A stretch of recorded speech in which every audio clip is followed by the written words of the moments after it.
Pai, obrigado por essa escritura. Obrigado por porque nós estamos aqui reunidos em teu nome. Reunidos porque o teu Filho sofreu naquela cruz e isso permite que nós estejamos aqui através do sangue.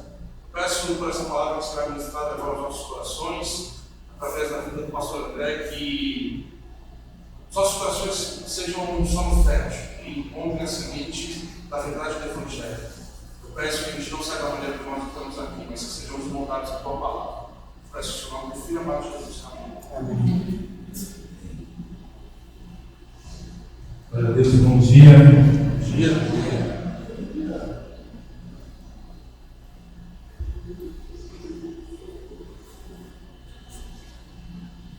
É muito bom estar aqui com vocês, mas aqui sempre desafiador para mim. Por conta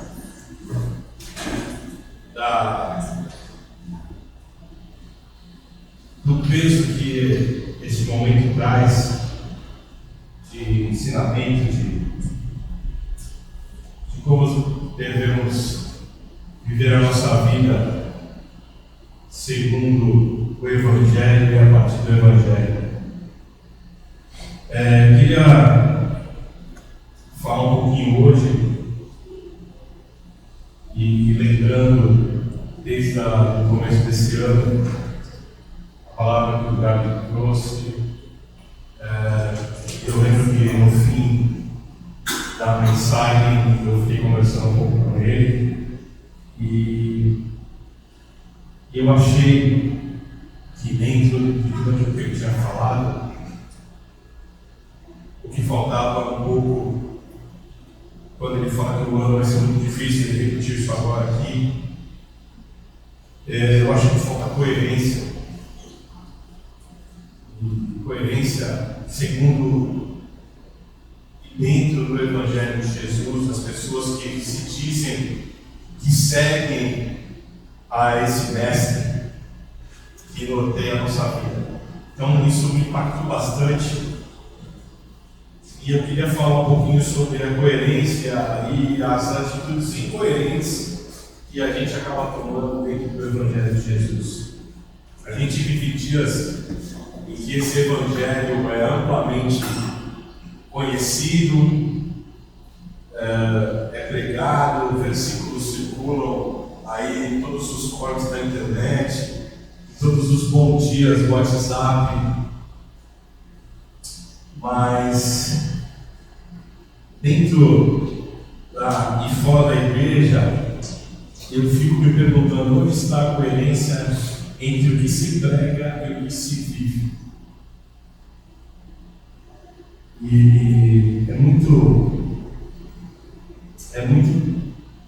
discrepante, a diferença é muito grande em que, vocês sabem que eu não gosto muito de ficar falando de cenário evangélico, mas é muito difícil, essa incoerência é latente, né? Tudo aquilo que a gente tem visto.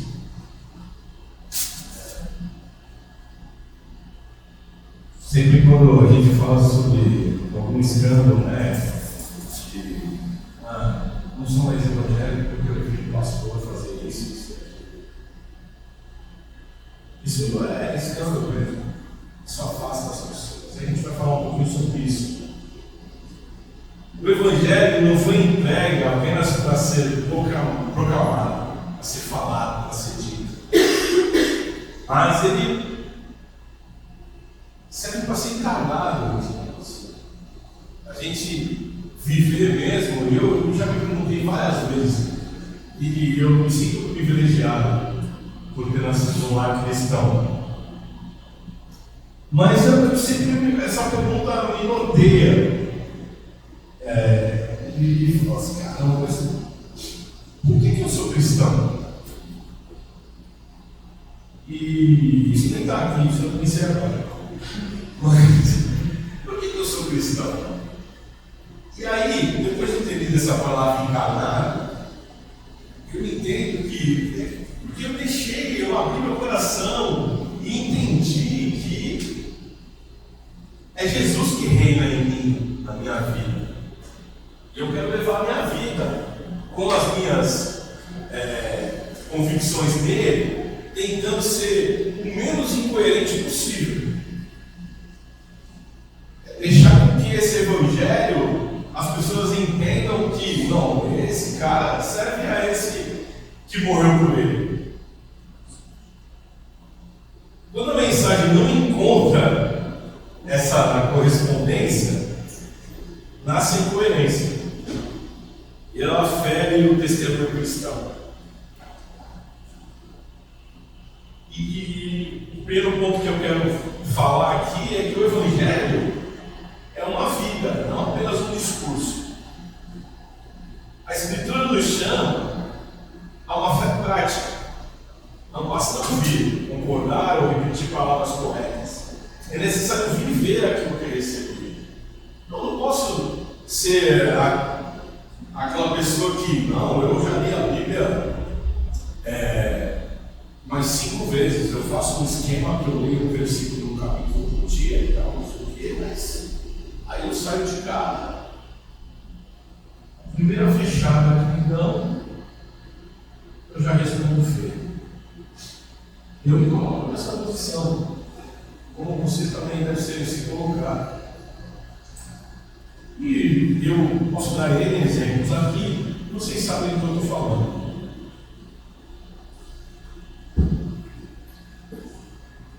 Tiago 1:22, Marcosinho, olha para nós, por favor. Retrata um pouco disso que a gente está falando aqui agora. E sede cumpridores da palavra, e não somente ouvintes, enganando-nos a vós mesmos. Você está se enganando. Se essa palavra não ficar encarnada e você pedir o discernimento de Deus quando você está lendo a Escritura, vai ser uma palavra morta. Um monte de palavras você está lendo lá, você lê lá Jesus chorou e você nem entende por que ele chorou. Nesse texto, o Tiago está alertando a uma coerência para uma igreja, que no caso seriam 12 tribos, né? Estavam dispersas, e trazendo os caras de volta à coerência, de volta àquilo que é o Evangelho de Jesus. A coerência do Evangelho acontece quando a palavra desce do púlpito para o coração, e do coração para as mãos. E para as mãos é ação. Para você praticar esse Evangelho. O Evangelho se torna visível no lar, no trabalho, na igreja, nas nossas decisões, às vezes silenciosas do dia a dia, onde a coerência flui. A pessoa fala assim, não, essas atitudes que esse fulano está tendo são atitudes de um cara que é seguidor de Jesus de Nazaré. Ele tem um senso de justiça, ele tem compaixão. Coerência do Evangelho é a fé que se manifesta em obras. Ser coerente no Evangelho é alinhar, crer, falar. Não significa perfeição, mas integridade. É bonito a gente. Integridade até é uma palavra que às vezes até cai em desuso. Aquele cara é um cara íntegro. Eu ouvia muito isso para criança. Ele tem uma postura, ele tem uma coisa que condiz com o que ele vive. Ele fala e vive. E isso não significa que você vai ser perfeito. É permitir que a verdade transforme o caráter, molde, criações e governe as escolhas. Isso é tão difícil. Se você não tiver um Senhor reinando a sua vida, reinando na sua mente quando você toma as suas decisões. A coerência se expressa quando o amor é pregado, o amor pregado se torna perdão praticado, a graça anunciada se revela em misericórdia. Essa coerência dá credibilidade ao testemunho e glorifica a Deus diante das pessoas. E Jesus, ele é o padrão absoluto de coerência. O maior e perfeito exemplo de coerência que já existiu. Ele não houve uma distância entre a palavra que ele dizia e a prática. Então, se ele estava lá, vocês vão lá na minha casa, onde eu estou, onde a gente está morando, nós vamos ceiar. E ele vai lá, a primeira coisa que ele faz é lavar os pés. Porque quem serve é maior. E ele foi lá e fez. Ele não, vocês estão sendo recebidos aqui, vem por aí e tal, vem para a minha casa assim e tal, ele foi lá e atitude. E lavou os pés dos discípulos, pregou obediência e foi obediente até a morte. Quem quer morrer na cruz? Por um bando de pecadores como nós. A gente não merecia. A gente está aqui, procura misericórdia. Tudo o que ele disse foi confirmado por sua vida. Ele não veio trazer a boa notícia. Façam dessa forma. Vim morrer por vocês. Não, ele morreu e praticou tudo aquilo que ele falou. Ele viveu o evangelho que foi pregado. E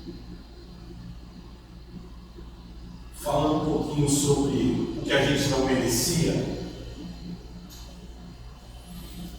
e a gente usa essa graça que foi nos dada. E Bonhoeffer, falando sobre o discipulado, sobre vários teólogos já falaram muito sobre isso aqui, sobre graça barata e graça custosa. Ele faz denúncias muito fortes da história da igreja contra o cristianismo incoerente. Ele fala de graça, mas vive muito pouco a obediência. Eu queria só colocar alguns pontos que ele fala sobre a graça barata. Ela é anunciada sem compromisso nenhum com a transformação. Perdão sem arrependimento, batismo sem discipulado, ceia sem confissão, fé sem obediência e cristianismo sem cruz. E a gente tem visto isso.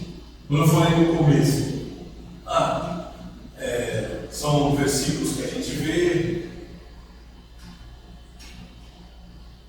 Na minha época de escola, eu já comentei isso aqui com alguns, eu era um dos poucos crentes da sala. Nossa época era eu zumbi ser crente, ser evangélico. Então, hoje a gente vê isso totalmente ao contrário. Em tudo que quem tem mais de 40 anos viu o que aconteceu e ao longo dos dias até hoje, a transformação que isso tomou. Coisas boas, muito boas, mas um evangelho pregado de forma incoerente, sem essa transformação. A gente fala muito dos coaches, né? Falam, se você pensou, se você quis, Deus vai te dar. Gente, a gente veio aqui para perder. É difícil para quem gosta de ganhar o tempo inteiro como nós. Com essa alma que a gente tem, com esse pecado que, se não for lavado pelo sangue de Jesus, a gente está frito. A gente tem vontade de ganhar o tempo inteiro. A Lu fala o seguinte: eu estou na rotatória.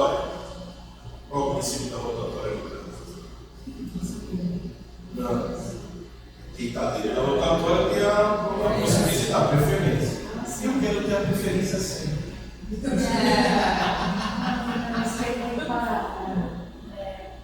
Eu quero ter a preferência sempre.